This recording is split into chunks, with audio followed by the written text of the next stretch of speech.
Welcome one and all to another day here at the Damage Report with me, Iadarola, and Mondale Robinson joining us once again. Mondale, how's it going? How's it going, brother? It's good to see you again.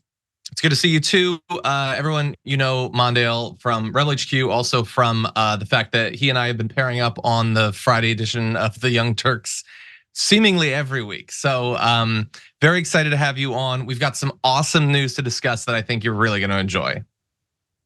Excellent, I'm ready. Well, I am mostly ready.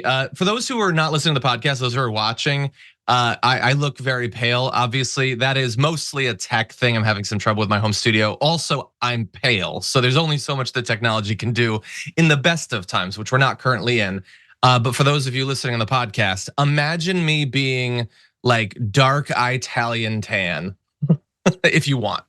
In any event, we do have a lot of news to talk about. Not only the continued right-wing fallout and furor over, I mean that in both meanings of the word, over Colorado banning Donald Trump from the ballot. We've got dramatic breaking news on Rudy Giuliani, which is gonna be a lot of fun, a story that Mondale and I had previously talked about. A little bit of good news coming out of New York, and then a whole lot more news. So everyone buckle up. Prepare yourself, hit the like button, share the stream. And Mondale, are you ready for this thing? All ready, Captain.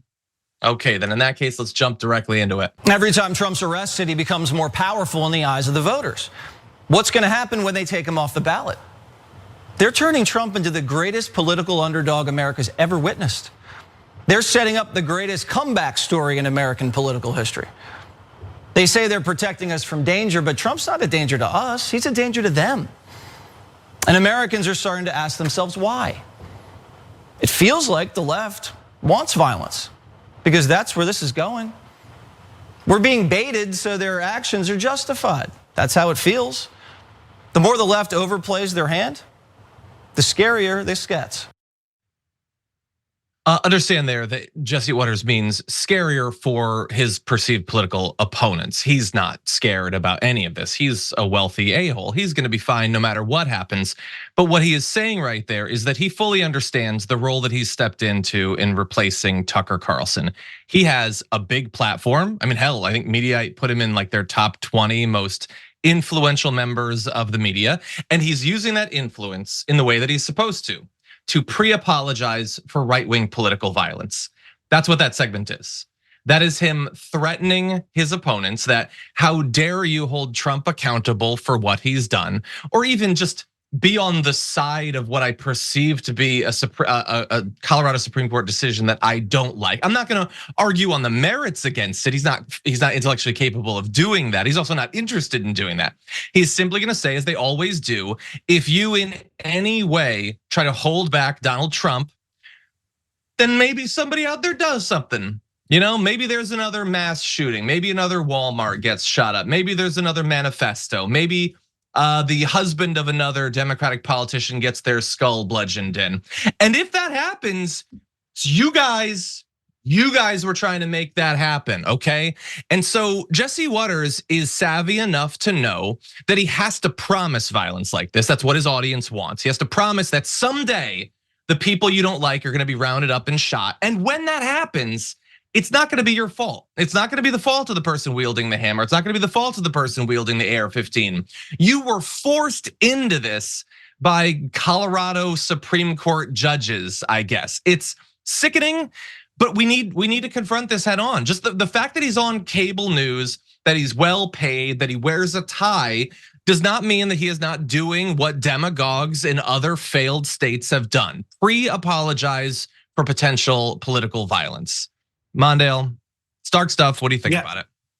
Yeah, I think there's a lot going on here. I mean, and everything you said, John, is spot on.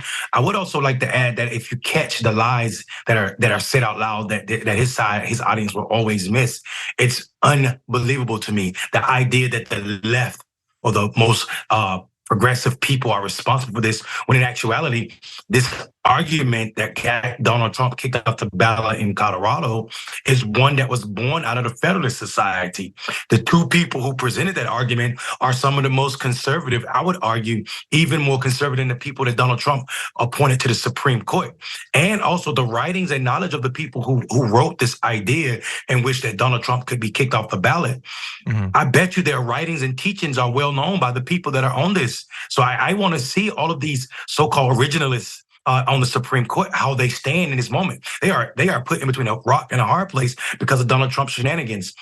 Also, this idea that the more Trump do, the more popular he becomes is actually kind of a lie. We saw a poll that just came out that said 54% of Americans are against Donald Trump in this moment or in this incident, and 54% agree with the Supreme Court of Colorado that he shouldn't be on the ballot. That's 84% of Democrats, 40-some% of independents, and 28% of Republicans. Yeah. Well, that is good to hear, I guess. He starts off with like, every time there's something like this happens, he gets more support. But like, I know that he's paid to not do the sort of self-reflection that I'm about to ask for, but like, maybe that's not a good thing for your movement. Maybe if like we kept hearing horrendous things about Bernie Sanders and that just made us love him more, that would be weird. Maybe it's not a good thing that you guys love a guy specifically because he's a criminal, but okay. Well, anyway, look, he's doing what they do. You guys are coming for us. You're coming for our guns. You're coming for our stoves. You're coming for our big gulps, whatever. So soon people will be shooting and oh, won't that be bad? Well, the threats are already coming in. So pro-Trump forums are filled with threats of violence against anyone who's actually involved in this case and anyone who they have been convinced might be involved in this case. So comments like, this ends when we kill these effers. What do you call 7 justices from the Colorado Supreme Court at the bottom of the ocean? A good start. Post noted a variety of methods that could be used to kill his enemies: hollow point bullets, rifles, ropes, bombs. Quote, kill judges, behead judges, roundhouse kick a judge into the concrete, slam dunk a judge's baby into the trash can. More commentary from the pro-life movement. And by the way, like this is stuff that they're posting on their Nazi forum or whatever, but the Secretary of State of Colorado has already received literally dozens and dozens of death threats. As if she came up with the lawsuit. It's not her idea. She didn't start it, but it doesn't matter. She's a Democrat, she's part of Colorado. And so she said that she has stopped counting the number of death threats. Multiple men have already been arrested, by the way, for what were perceived as incredibly serious, perhaps imminent threats against her in the past. And now more are coming in. The judges are gonna face God knows how many threats, their families, and Jesse Waters totally understands this. And in every case where they have whipped their base up into a frenzy, whether it's against the Democrats or Joe Biden or the LGBTQ community, and then, oh, what do you know? People start getting their heads bashed in or shot or bomb threats against hospitals. They have never once taken an ounce of responsibility for any of that. Because again, they know that this is their role in this perpetual hatred machine. Mondale, any other thoughts before we move on to other stuff? I mean, just real quick, man. And I mean, like what you're saying is so pervasive. We saw a woman at Trump rally on some footage that TYT owns. She had on a shirt that said "Hang Biden," and in the video she said that Biden has been committing treason for 3 decades. And it's like, this is the level people will go with this lie just for disagreeing with Trump. And I think that is extremely dangerous, regardless of Tucker beliefs or not, to our entire democracy, not just them, whoever the them he's talking about. Yeah. And I try to bear in mind that the people who are literally at a Trump rally are beyond reason more than most people, but there are so many millions of people that believe transparent nonsense, transparent conspiracist nonsense, and this is the system we have to operate in as we try to fix the very real problems that exist in the real world.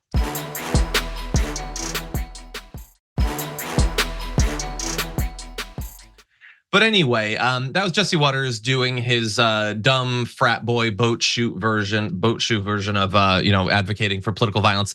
Laura Ingraham is not satisfied with just predicting violence. She thinks there's a specific reason to it. So she's gonna spin a whole conspiracy. Take a look at this. Now, at this point, given what we're seeing in the courts, at the DOJ, and even in state AG offices, and given Democrats' Trump is Hitler rhetoric, is it not logical, at least to consider, maybe even to assume, that some on the left are hoping to spark some type of civil unrest here, which would be followed, of course, by a mass crackdown on civil liberties, or the declaration of maybe a nationwide emergency, all as a way, a pretextual way, to usher in, I don't know, nationwide mail-in voting? That is the absolute best way that could have ended all of that. We want you to come and start assassinating Democratic politicians and shooting up liberals and stuff so that we can crack down, rip up the Constitution, so we can get mail voting. That's what the tyranny is for, so that everyone can vote without having to go and stand in a high school gymnasium for 45 minutes. That's what the conspiracy is about. Utterly madness, Mondale. She's on to us. What do you think, Mondale? Should we change course? John, I don't think so. I think we should stay doing the most undemocratic thing to get more people to participate in the most democratic thing. Absolutely ridiculous. No thinking at all in their strategies, man. I am so frustrated with what we're calling the other party. And the sad part about this is people like us, John, shouldn't be happy about this. You want to know why? Because without a functioning Republican Party, we get lazy Democrats, and that doesn't benefit anybody. Yeah, that is true. The conspiracy theory is madness, and we'll move on to a little bit from her in a bit. But I want to point out something that she didn't say there. Something that you will almost never see one of these right wingers say, which is, as they're in their middle of, our arms are being twisted into violence. They're hoping, they're praying that there'll be violence. You know what she didn't say? Don't engage in violence.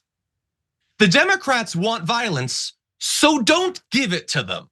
The Democrats are trying to set up a dictatorship, but before that happens, they need you right wingers to commit acts of violence, so don't do it. It's unacceptable. It's not a part of our movement. If you engage in violence or make violent threats, you are automatically not a part of this project we're engaged in. They will never say anything like that. You didn't see it from her or Jesse Waters or when Meghan McCain engages in that sort of stuff. And the crazy thing is, they're the reputable, serious ones. They're on Fox News again. They're wearing fancy clothes and they have really fancy studios. Whereas Mondale and I, we're shooting out of our homes, our offices, we're wearing hoodies. Now, the fact that we are very responsible and serious in the way we engage in these things, and we worry constantly about how the words we say could be misconstrued. So we're always careful in how we speak and hold ourselves to far higher ethical standards than these people making millions over at Fox. We're chuckleheads on the internet. But the serious people on The View and on Fox News just constantly threaten with a wink and a nod civil war and mass political violence. Let's go to a little bit more from Graham, and then I want to hear from Mondale. They can always roll out the so-called experts with talking points, but you should just ignore them. Here's the truth. No trained lawyer on earth believes that Buffalo head guy and the boys, or Donald Trump speaking at the Ellipse, were engaged in a serious effort to overthrow the government of the United States. No one believes that. I believe it. I think they were trying to do it. I don't think that they had a great shot at doing it, but idiots try to do stuff that isn't likely to succeed all the time. This is like the coup version of how right wingers make jokes, wherein they say something horrible, and then if people have a problem with it, hey, I was just joking. It becomes a joke after the fact. They attempted to sack the Capitol, and when it failed, well, we weren't really trying to do that. Like, if they had succeeded, let's say that they had somehow succeeded in killing enough politicians or burning the original ballots or whatever, and Donald Trump stayed in office, do you think that Fox would have immediately changed their tune and spent the last 3 years providing like rebel underground radio against this dictatorship? Because it never should have happened. Does anybody think that? It's crazy what they're allowed to advocate for, the lies they're allowed to tell. Mondale, we're covering a lot of ground here, but tell me what you think. Yeah, I think it's absolutely ridiculous how they're trying to normalize the J6ers, man. This is some serious mess, and I think what's scary to me is they're saying no one actually believes this. But tell all the dead people that, and I'm not trying to be coy, but tell all the families that lost family members that day or because of that day. Tell all the officers who are currently suffering from PTSD because of what happened to them. This is absolutely ridiculous that we have to allow. This should be censored stuff, right? Like you shouldn't be allowed to say this on TV without someone putting a check or a asterisk beside it, because this is absolutely ridiculous. It's also funny and rich coming from a network that was just sued for $750 million for lying about the election results. 100%, yeah. Yeah, and by the way, so the way she started that is less dramatic, what she was focused on there, but it was, don't listen to their arguments for why Trump needed to be taken off the Colorado ballot. And I believe her there. I believe that she really does not want people to actually listen to the arguments, which by the way, I don't think are open and shut, but there's certainly an argument that's being made. The Constitution says that if you've engaged in insurrection, you can't hold office. So it really comes down to, do you believe it was an insurrection? And do you believe it applies to the president? And lawyers are making that case. Laura Ingraham is not interested in debating this. And her just saying, oh, a guy was wearing animal horns, so it doesn't count. The dictionary definition of insurrection is a violent uprising against an authority or government. Like maybe there should be a component of scale there, but this was definitely a violent uprising against the government. They were breaking into government buildings, trying to stop the government from functioning while chanting that they wanted to kill members of the government. And again, she's not going to engage in an actual argument and try to convince people that it doesn't rise to the level of insurrection, or that in her scholarly reading of Section 3 of the 14th Amendment that it doesn't apply to the president. She just doesn't want to engage in it. Instead, they jump to slogans. And so if we could go to graphic 5, you're not going to be surprised on where they've landed on how to fight against this. She opened her show by saying America is seeing the ultimate election interference. Laura Loomer posted, this is election interference. Jason Miller, election interference. Tommy Lauren, election interference. Greg Jarrett, he's their legal analyst. It's election interference. Monica Crowley used to be in the Trump administration. Election interference. Did anyone hear anyone talk about that before Donald Trump? But Donald Trump says it now. So automatically, anything that hurts Trump is election interference. It is the government trying to affect the course of the election. And interestingly, like every other term they use, whether it's cancel culture or whatever, it sounds as if that's a thing that could apply in many different circumstances, and yet it is definitionally not able to be spread in that way. So for instance, when the Republicans announce impeachment investigations against Joe Biden, is that election interference? No. It doesn't fit under this construct. Anything that's done to, when they're, as we're gonna get to, saying in Texas and South Dakota and multiple states, let's take Joe Biden off the ballot. Is that election interference? No. Election interference is only anything that hurts Trump by definition, and they've all agreed on it. Mondale, what are your thoughts? You just shared my thoughts, John. I mean, stop being so woke. You stop being so woke. You're too woke. Listen, here's the irony of it is ridiculous. Like the lady that I was talking about that had on the Hang Biden shirt with a cross on top of it, literally said that Biden had been committing treasonous acts for 3 decades. But in actuality, we saw Donald Trump show up for one presidency and do everything that she was blaming Biden for. And it's like the projection on Republican is unbelievable right now, right here. As we deal with the Republican elected officials in DC who are not capable of doing anything, we still have to deal with the idea that those who voted them in will not change their mind because of the facts you're presenting. And they much rather hear Ingram and the other talking heads over at Fox with their nice suits. Like the bubbles are so thick.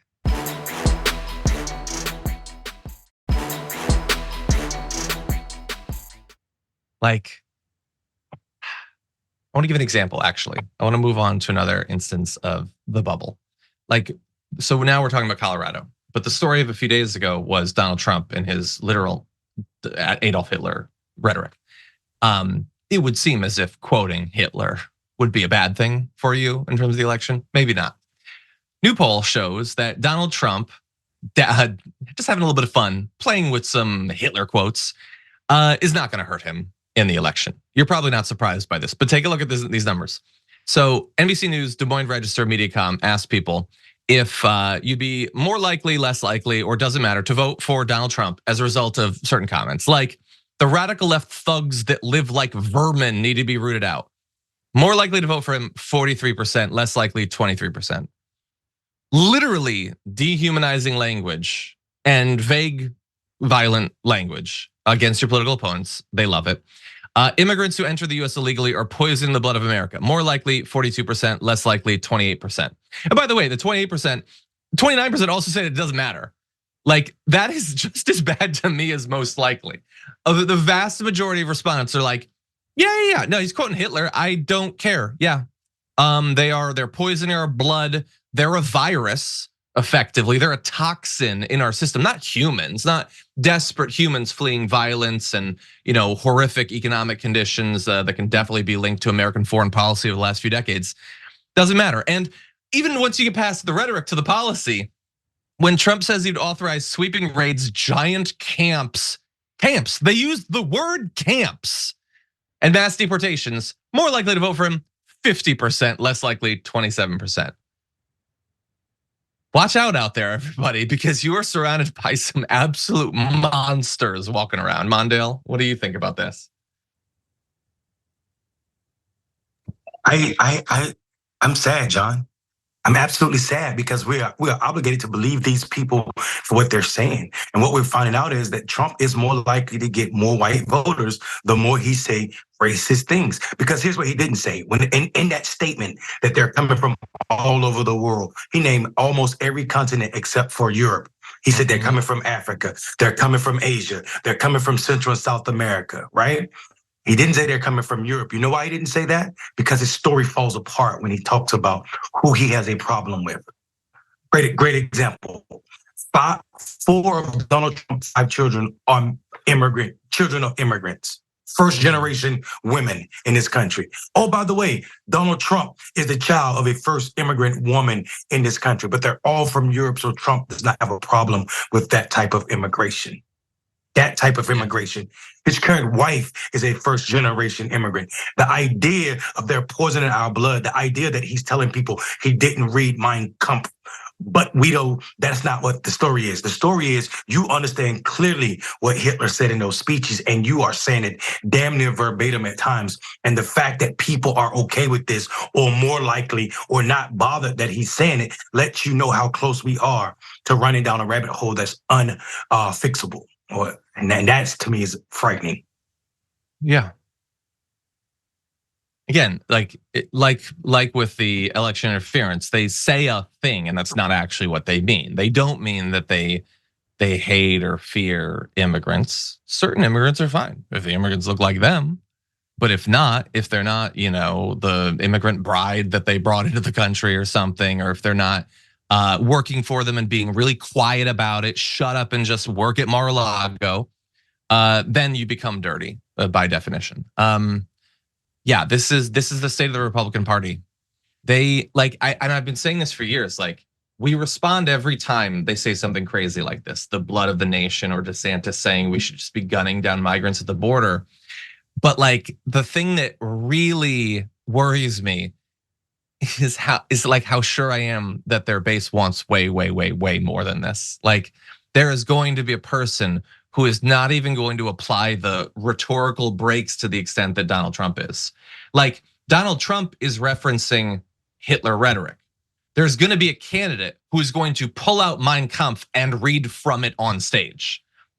Green, like I said, Green is crazy, conspiratorial. She is going to look reasonable in comparison to the people that are going to be running in the next few years. So everyone just watch out. I mean, in terms of sheer conspiracism, Ramaswamy goes beyond most of these people. And he's not doing well yet, but it's only going to get worse from here. So everyone needs to watch out.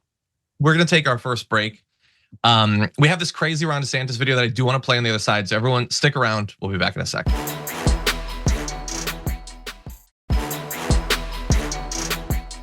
Okay, everybody, we've got a ton to get to. Let's just jump and give quick reactions to this Ron DeSantis video, and then we'll move on to some other stuff. Is there anything you, if not regret, you look at this campaign and go, I wish I would have done that? How do you feel about that?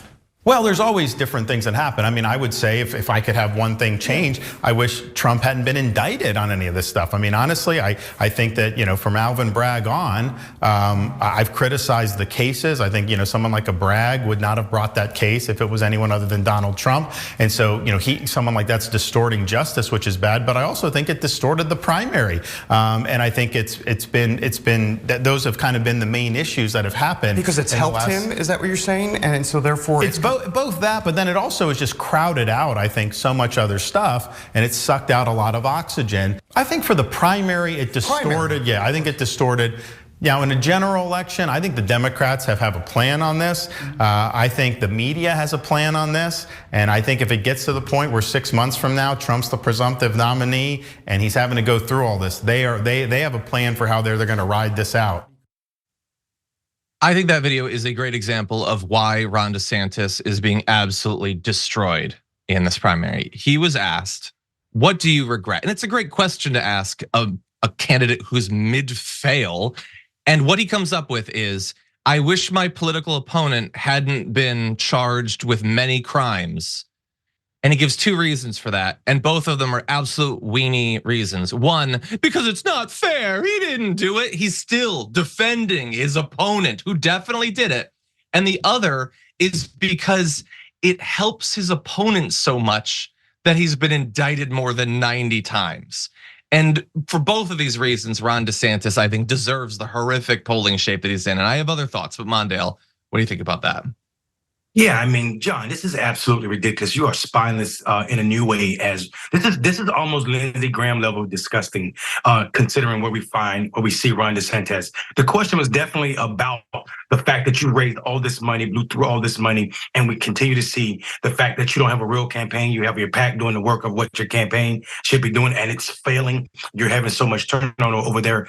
Why don't you speak to that? No regrets over there. Your only regret is that you don't want a criminal to be prosecuted, because we see Donald Trump criminal behavior. We see a court has already found him liable for fraud. You've already been called a crook in New York. So don't just continue to talk about these cases as if they have no merit, right?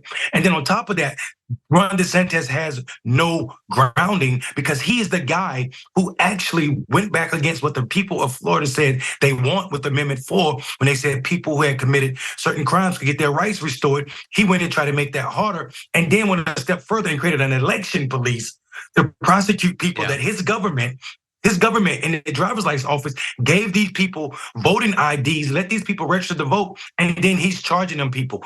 So screw DeSantis and all of his weakness. And all of this is what he deserves, which is nothing. Yeah, he deserves what he's getting. And for all the stuff he's done in Florida, he deserves way worse. Not violence. Again, I'm gonna do better than Fox News and be clear about that. But he deserves what I have to assume is a total sham marriage and kids that will eventually have no respect for him and no political future. He deserves all of that. Anyway, yeah, the correct answer is I shouldn't have been a little weenie. I should have actually hit the guy who's dominating the race, rather than just pretending for 6 months that I don't have to criticize him. Or even if you're gonna point out that he's been charged, like you could maybe take stock of the fact, isn't it weird that in your party being charged with crimes helps you? Isn't that a weird thing? It would bother me too. Why doesn't it bother you? And why are you still defending him? Literally in response to the question. That's why he's in the state that he's in. It helps Trump because none of them have figured out a way to effectively attack him. And he's demonstrating that he still doesn't have that way, literally in the middle of that interview. It's utterly embarrassing. Okay. With that said, we need to move to some more embarrassment. So here's a little bit of a blast from the past for you with Kellyanne Conway. Would you be able to bar Biden from the ballot in your state of South Dakota if, say, he violated that part of the 14th Amendment by unfreezing assets for Iran, or allowed terrorists to just openly walk over the southern border? I mean, do you think that you'd have that power, or your highest court would have that power? Okay, so the second that Colorado ruled that Trump should be taken off of the ballot, and again, he's not taken off of the ballot, and the Supreme Court is almost certainly going to overrule it. the right was tripping over themselves to come up with a both sides way to also take Biden off. And they haven't yet come up with anything that makes sense. But in Texas, it's the border. For Kellyanne Conway, it's he let terrorists cross the border. Which terrorists? What are you talking about? Or unfreezing assets? Again, like, do you want to go back through what past presidents have? Reagan gave money to. There's no point in arguing with these people. But Kristi Noem, who is generally a quite unreasonable person, isn't going to 100% take the bait. Take a look.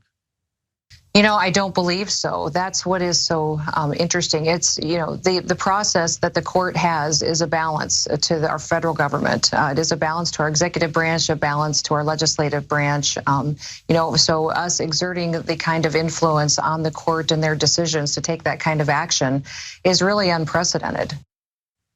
Okay, so she still has to say that it's unacceptable that a court would ever actually apply the 14th Amendment. Again, I don't know why that's so weird, but I loved her quote that I don't think I'd be able to do that, and that's what's so interesting. Is it interesting that if something doesn't apply, you can't do it, but if it does apply, you can? I don't think that's interesting. I think that's just how the world works. But Mondale, what do you think? It's also interesting, John, that you're a governor, not a Supreme Court justice, so no, you can do it. Right? Let's be clear. Like these two things are not the same. Furthermore, man, it is beyond crazy to me that these people are going this far. I'm talking about we continue to see statues fall around Trump, different level of statues, lawyers, accountants, they all go to jail for Trump. And they all do this bidding. It's unbelievable to me that nobody's willing to stand up and say, okay, this is enough. This is too far. Kellyanne Conway lives with a Republican who is actually doing this, I guess, in the Lincoln Project, whatever they're doing. Her husband is doing it. But I mean, the fact that she's willing to still go on TV, even after she left the Trump administration, to still carry this water is blinding to me. I cannot wrap my head around the fact that these people are not willing to say that Trump is guilty of something or anything. Yeah, like the coup doesn't change their mind. The Georgia phone call where he literally says, "Find me the exact number of votes I need to change the result." The call with Ukraine doesn't convince them.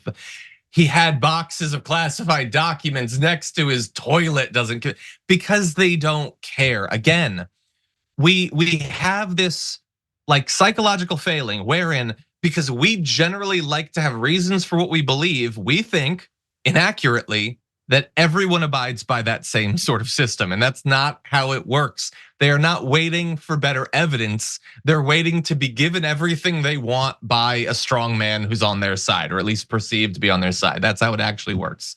So look, they're making these, there's a congressional candidate in Florida who's saying take him off the ballot in Florida, all of them.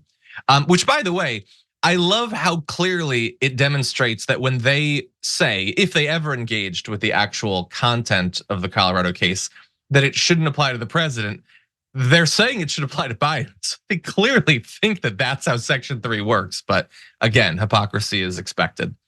With that said, I want to move on to, I think, something that's more classically Kellyanne Conway than even that ridiculous conversation. Take a look at this.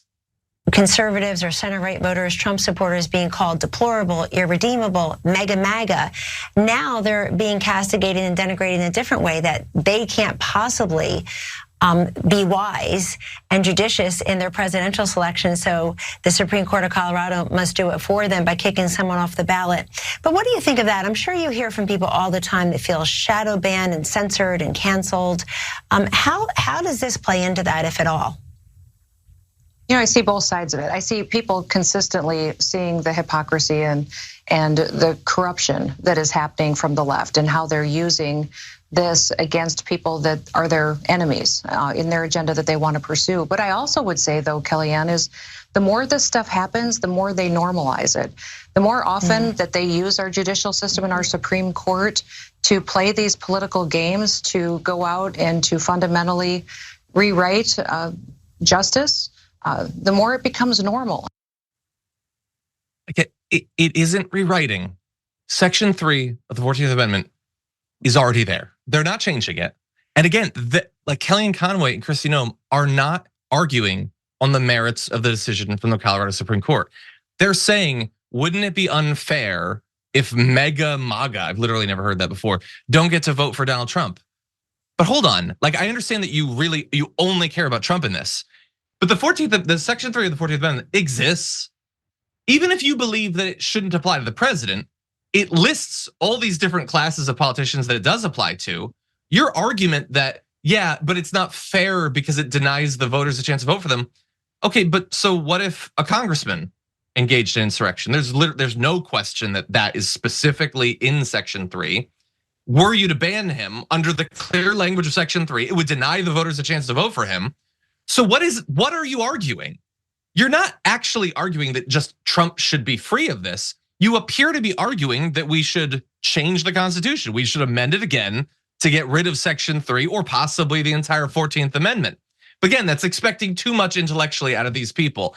This isn't about principles. This isn't truly about ideology. This is about whatever helps Trump in the moment. It's not about setting precedents. There will be no precedent because a precedent implies consistency over time, and there will be no consistency. Whatever helps Trump and the MAGA movement right now, that's what we believe. And if we have to believe the exact opposite tomorrow because it benefits him, then that's what we'll believe. And they're literally doing that, not even waiting a day, in saying that Trump couldn't possibly be held under Section 3, but Biden should in multiple states. It's a perfect demonstration of Orwellian doublethink, literally from sentence to sentence. Mondale, thoughts? Yeah, I find it funny now that they're trying to the center right. There's no center right in this country. Like there's just Trump and if you're not with Trump, then you're not a Republican, you're a rhino, period. Everybody understands that now. And it also, listen, we don't even need to do fancy work to understand that it included the office of president. The Constitution calls the president the office of president. It says if you committed this law, you cannot hold an office. You cannot be an officer of the United States. I mean, this is plain language. I mean, and we know that if it's plain language, you don't need to do research anywhere else. So we know this. And if you look at the discussion of the two senators who actually created 14th Amendment, third section, if you see the people who wrote it when they wrote this bill, that actually this conversation came up. One said, hey, it seems that you excluded the president. The other said, why do you think we excluded the president when we said any officer and refers to the president as the officer of the president? This satisfies my argument, is what the senator said. And then they passed the 14th Amendment. This is not, like you said, about intellectual argument or disagreement. This is about how do we remain faithful to Donald Trump? Because we seen this man say he would tear up the Constitution. We seen this man say he would be a dictator, and we seen them clap for that. We seen this man bash veterans.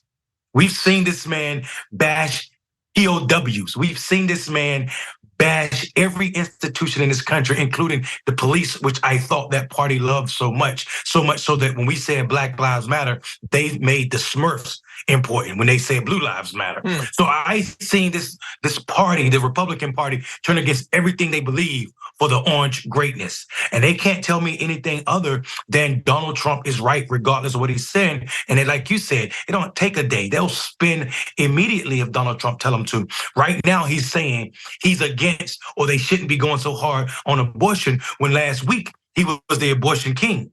He was the anti-abortion king. And now they're about to do a whole flip where they're telling Republicans, stop talking about abortion. How about that for you, John? That is a great point. Like, there are people on January 6th, like they're chanting back the blue as they bludgeon cops to death. You know, Donald Trump literally thanked what he thought was an officer in the leadership of BLM for endorsing him because he loves BLM. What are you talking about? Like the double, like it is right to point out that many people in this movement are not particularly intelligent or curious or whatever, but they don't get nearly enough credit for the mental flexibility that they do have to believe obviously contradictory things at the same exact time. And by the way, in terms of the messaging of the people who wrote that section, I haven't previously seen that, but I would like to see that and possibly report on it. I'm gonna get it to you, brother. Thank you. Yeah, if you could send that to me, that would be great. Okay, we're gonna have more Kellyanne Conway for you tomorrow as she gets even crazier. I don't want to overwhelm you with Kellyanne today. particularly because we have to move to another clown, Rudy Giuliani. We're gonna take a short break, but we come back. There are two big pieces of breaking news for Rudy Giuliani. We'll be back with that after this.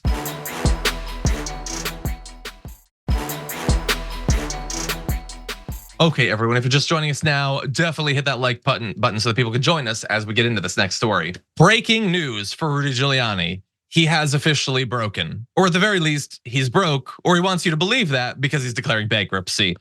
Yes, he has filed in the Southern District of New York for bankruptcy. In the filing, he has revealed that he has between 100 million and 500 million dollars in liabilities, and between $1 million to $10 million in assets. I know that they have to report this in ranges, but it seems ridiculous when you put it that way, because he definitely owes $148 million to Ruby Freeman and Shaye Moss. Where is the other potentially hundreds of millions of dollars of liabilities coming from? I don't know. But anyway, an advisor to Giuliani, Ted Goodman, had to say during the filing, this should come as a surprise to no one. No person could have reasonably believed that Mayor Rudy Giuliani would be able to pay such a high punitive amount. Chapter 11 will afford Mayor Giuliani the opportunity and time to pursue an appeal while providing transparency for his finances under the supervision of the bankruptcy court to ensure all creditors are treated equally and fairly throughout the process. Yes, every member of Giuliani's team is they're so concerned that everyone who he owes money to gets what they deserve.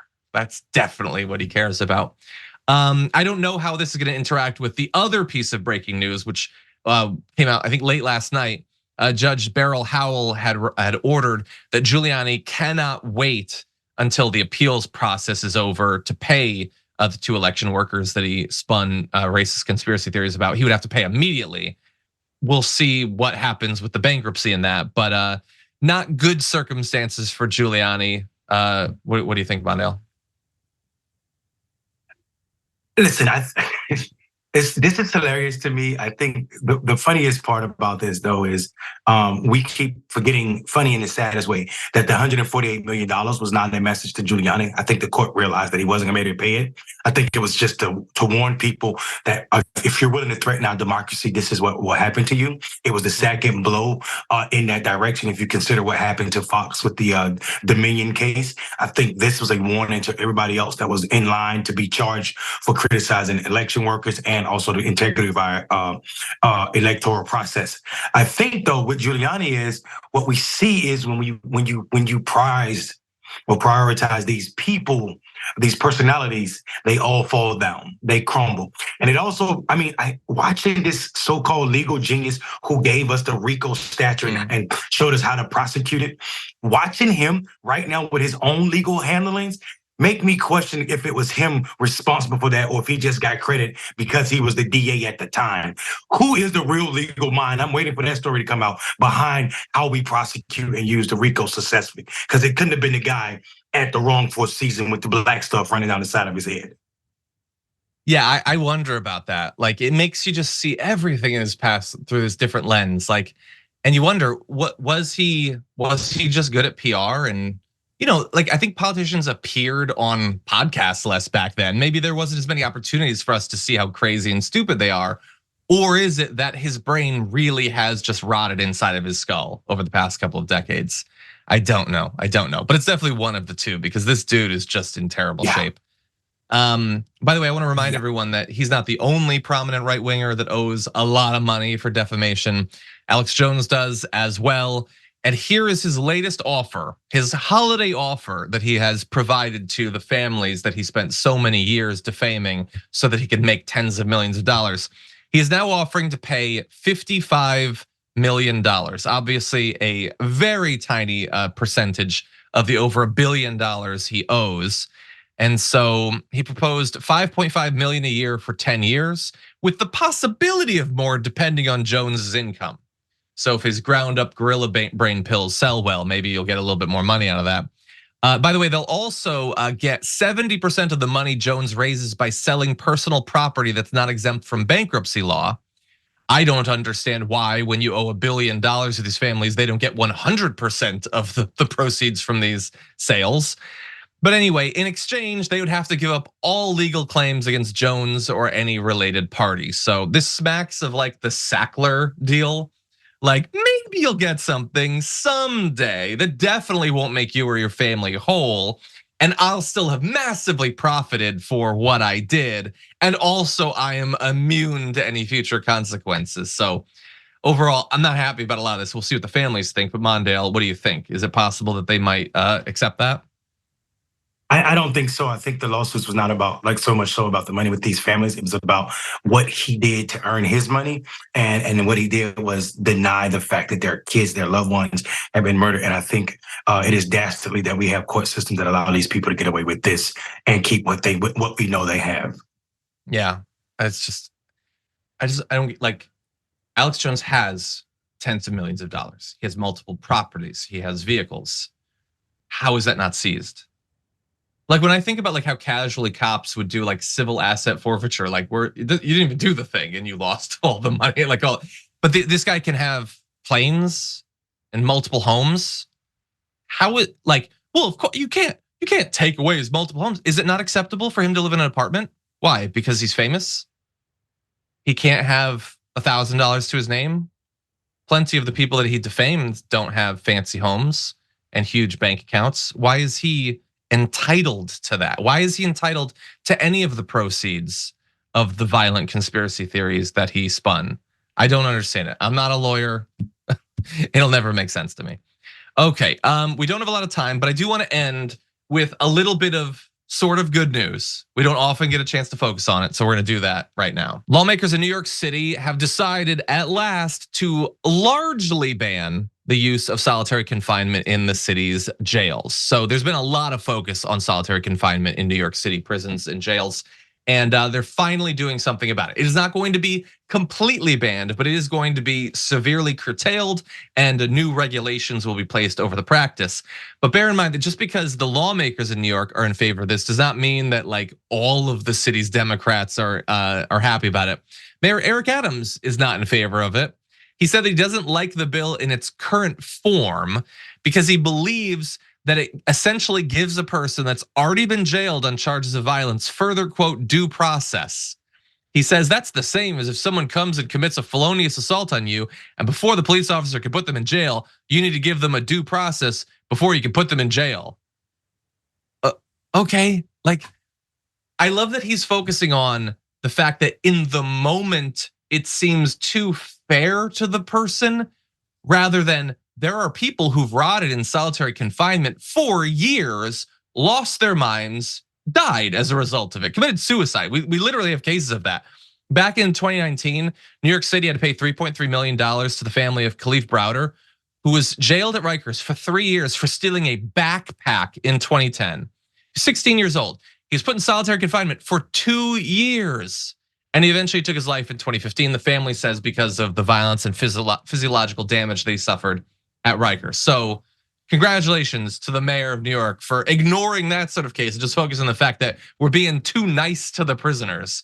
But Mondale, what do you think about this? Listen, we have to be honest. I mean, solitary confinement in any capacity is absolutely incorrect. And this is what Malcolm X would say. You know, this is the person who stabbed you took the knife 6 inches out your back when there's still 3 inches left. We shouldn't be celebrating it. We need to do away with solitary confinement completely. And I'm not completely sold that we even need prisons. It's not like we've always had prisons as a part of our society, and that's where I'm at on it. So, Mayor Adams is absolutely incorrect in this incident, and unfortunately, this is not the only time he's been wrong. Yeah, no, he's been on a tear over the last year, actually. So, by the way, just to give you a little bit of details. So the legislation prohibits inmates from being held in isolation in a cell for more than 2 hours during the day during one 24-hour period, or for more than 8 hours at night to sleep. It can still be used to de-escalate conflict or if they pose an immediate danger to another person, so you can still be separated, but it can't exceed 4 hours in a 24-hour period, and they actually have to be checked on. So staff or mental health professionals will occasionally look in on them, rather than just dumping them in there and largely forgetting that they exist for years at a time. So this seems reasonable. I'm happy about it. You know who else is probably happy about it? Representative Marjorie Greene, remember, she was so freaked out about January 6 prisoners being put in solitary confinement, and I have to assume that her opposition was to the barbaric practice, not to the fact that it was being applied to conservatives. So I'm sure she's celebrating right now. Anyway, that's all the time we have for the first hour of the show. More to come in the aftermath. Don't go anywhere. We'll be right back.